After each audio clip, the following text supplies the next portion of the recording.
Hello you people and welcome back to Level Up Your Chess ELO. Have a look at this position. Legendary Bobby Fischer plays his black here after having centralized his knight. They are on d3. So, the opponent stepped out.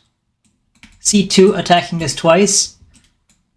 Unfortunately neglecting the fact that Bobby always intended to target f7 there, so Bobby sacrifices f2, the knight on f2. And after takes, checks, and forks.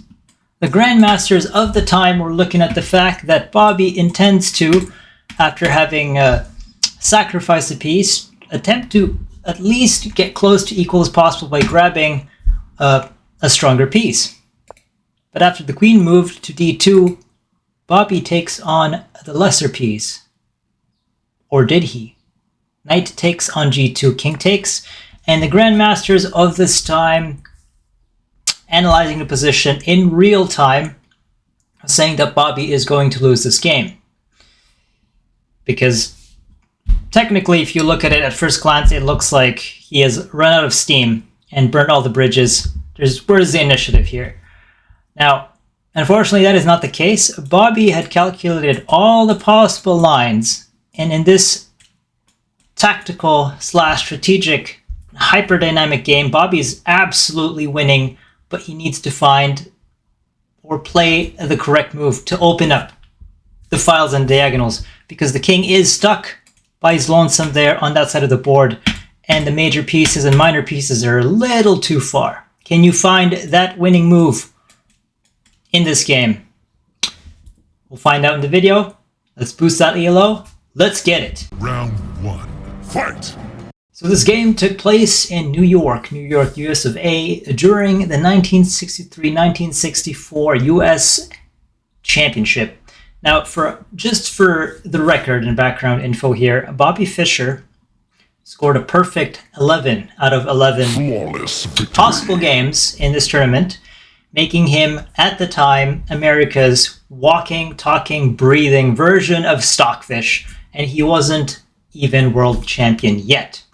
Oh, before I begin and before I forget, if you find this content helpful, somewhat tolerable, you kind of like it, or it's helping in your chess journey, I will post my ELO climbs soon on the side. Please leave a like and sub. You have my gratitude. Let's get started. So the opponent starts with d4, knight to f6 by Bobby, his usual Indian defense setup.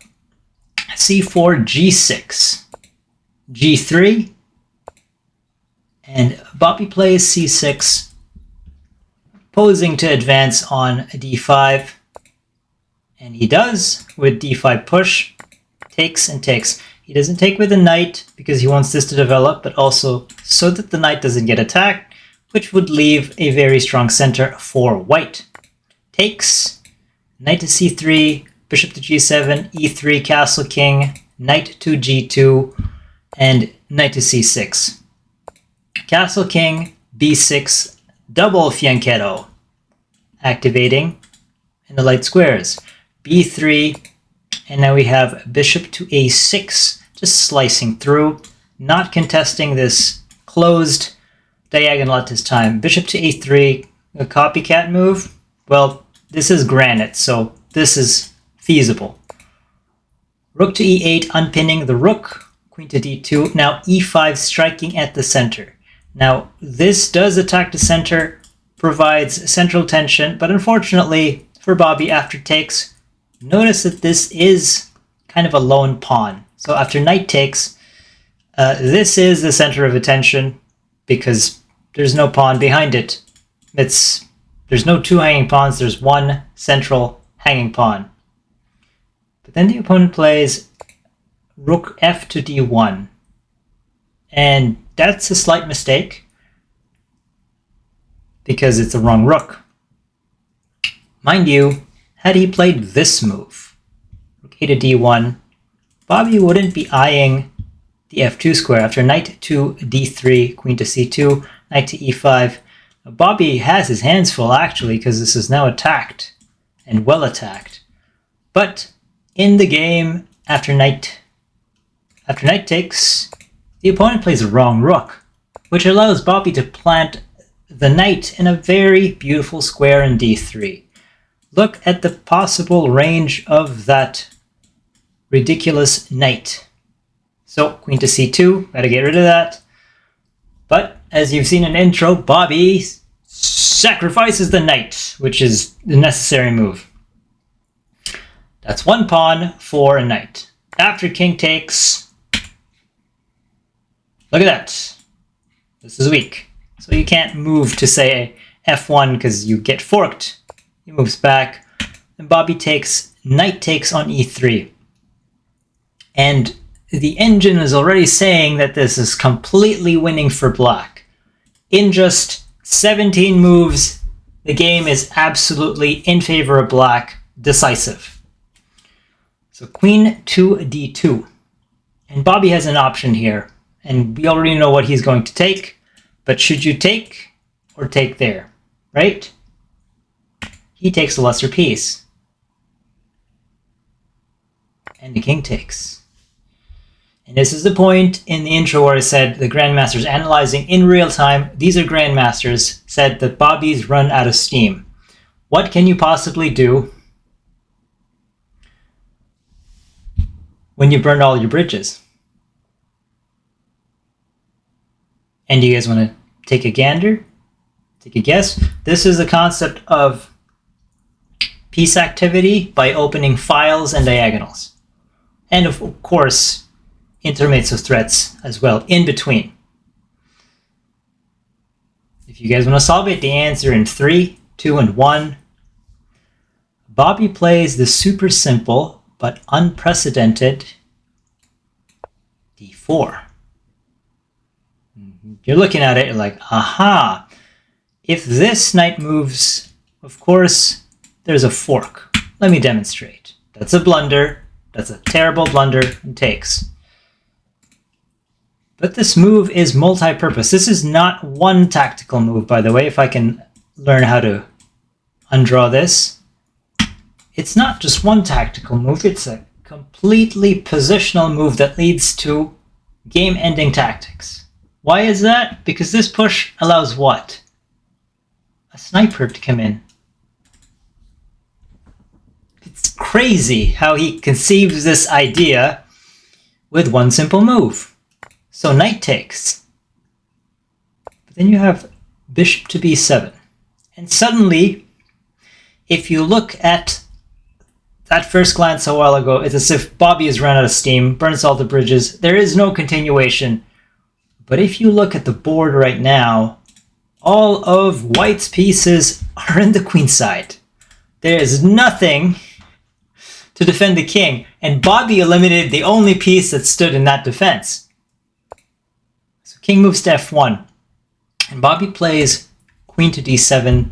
The opponent resigns, and you're like, "What? Did you just crush his mind? Like what? Because the continuation is so severe and beautiful that the opponent did not want to get checkmated." Queen to d7 is eyeing this as a check. The king is completely encased and cannot get past the e-file there. So queen to f2. This is just a continuation here. Check. King can't escape here, so king has to move to g1. And you're like, what's the finish? Well, the finish is Bobby's disappointment. He was hoping for this absolutely insane finish. I don't know if you guys can find it. Maybe you can. But the idea is to lure the queen out via a pin, that you have to play an intermezzo move first, an absolutely intermezzo sack per se, and the answer is in 3, 2, and 1. Had the opponent allowed this, Bobby would have played rook to e1. Did I give that enough emphasis? That's a brilliant move. Rook to e1, and you cannot take because you get checkmated. So you have to take here. And do you guys want to continue the continuation? And the answer is yes, of course. The answer in 3, 2, and 1. Bobby creates an absolute pin. It looks like a relative pin because nothing's defending it. accept the checkmate. So even if you block with a rook, you just chomp. If you take right now, the game is over. And in his complete crush state, Eugene Byrne did not want to be the object of devastating checkmate. Yeah, that's absolutely insane. But, after the check here, you might be wondering, what if rook to g1 was played? Or rather, king to g1? The answer is simple enough, and it kind of involves the opposite of the tactical idea that we have. And if you guys want to guess, the answer, of course, is in 3, 2, and 1. With the idea of this sniper and the light squares, Bobby will play bishop to d4. And after queen takes, he plays the monstrous rook to e1. And mind you, this, there is no escape past, right? So the king has to go down, king to f2. Simply takes. And guess what? This is unprotected. With a check, you can't take with the king, because otherwise you'll be up a queen for a rook. So rook takes, and after that, two rook devastation. Absolutely jaw-droppingly insane. So in this position, Eugene Byrne errs with, makes a mistake, with rook f to d1. And Bobby probes. Queen to c2, Bobby sacrifices. Knight to g4, takes. Removes the only piece that could give him trouble, and then activates this. Sorry, doesn't activate windows. And then activates the threat of a pin. So takes, check.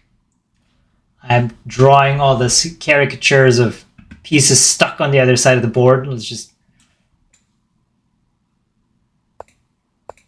And then after this, the opponent resigned, because after checks, boom. Beautiful. Absolutely, crushingly beautiful. Hope you guys got something out of that, because I did. I actually like this game a lot. It's a good reminder to defend well and look for opportunities, but more importantly, piece activity and the power of open files and diagonals. I'll see you guys later. Double peace.